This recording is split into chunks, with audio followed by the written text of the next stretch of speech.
Welcome to the Daily Forkast, July 2nd, 2021. I'm Justin Solomon of Forkast.News, covering all things blockchain, filling in for Editor-in-Chief Angie Lau. Coming up, WazirX and Binance up their compliance measures. One-on-one with FTX's founder and CEO, and it pays to walk, quite literally, in one Chinese district. Now let's get you up to speed from Asia to the world. India-based crypto exchange WazirX seems to be going into damage control mode. This following last month's allegations that it had violated foreign exchange laws over large sums of money. The company announced a partnership with blockchain analytics provider ETHEREUM Labs to up anti-money laundering and anti-fraud measures for transactions on its platform. Its parent company Binance is also pairing up with another blockchain analytics firm, CipherTrace, to use one of its products called Traveler.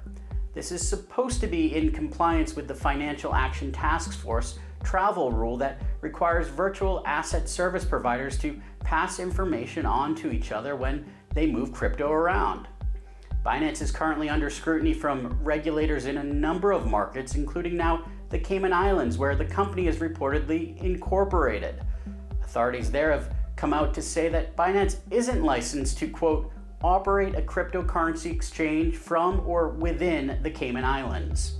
Sam Bankman-Fried, the founder and CEO of Hong Kong-based FTX exchange, has been keeping a close eye on regulatory conversations around the region, and I had a chance to catch up with him earlier today in a wide-ranging interview, and I asked him if proposed regulations in Hong Kong to ban crypto trading for retail investors could force FTX to move elsewhere. The devil's in the details here, and I think that there's one or two provisions which could be really worrying. I think particularly when you look at what it's going to end up saying about both locally and globally servicing a broad clientele base. We completely understand introducing a licensing regime and the need to get that, and the need for various disclosures and things like that. But if it's a regime that's going to cut off 90% of the world from accessing crypto, then that's not sort of a workable regime, I think, for our business or for most. You just announced this partnership with Tom Brady. You have a stadium naming rights in Miami. When you think about sports and your strategy, is this where you see growth? Part of it is that I do think so. Part of it is I think that there just aren't that many comparables for it. Like, if you think about what other things are there that join together tens of millions of people, regularly, I don't know, it's sort of like, I don't know, elections, sports games, and, you start scratching down pretty deep below the surface pretty quickly there. Speaking of sports partnerships, it seems Crypto.com has nabbed another deal with the industry, this time for the launch of an NFT collection. The National Hockey League's Vegas Golden Knights are auctioning off their first set of 7 NFTs, which will be paired with physical collector's items like jerseys and helmets. This comes after Formula One announced its deal with Crypto.com to feature the platform as the official crypto sponsor for the rest of the season.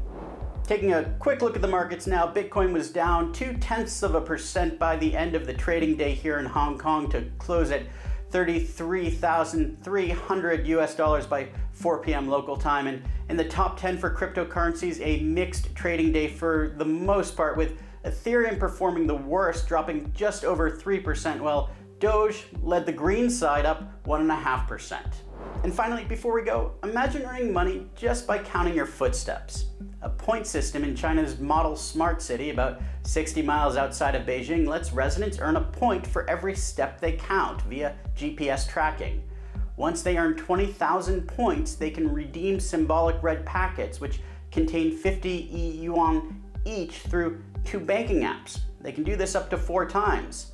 Authorities there have set aside 3 million ECNY for this, or nearly 500,000 US dollars. It's part of a broader green initiative by the area to promote a healthier lifestyle. And that's the Daily Forkast from our vantage point right here in Asia. For more, visit Forkast.News. I'm Justin Solomon. Until next time.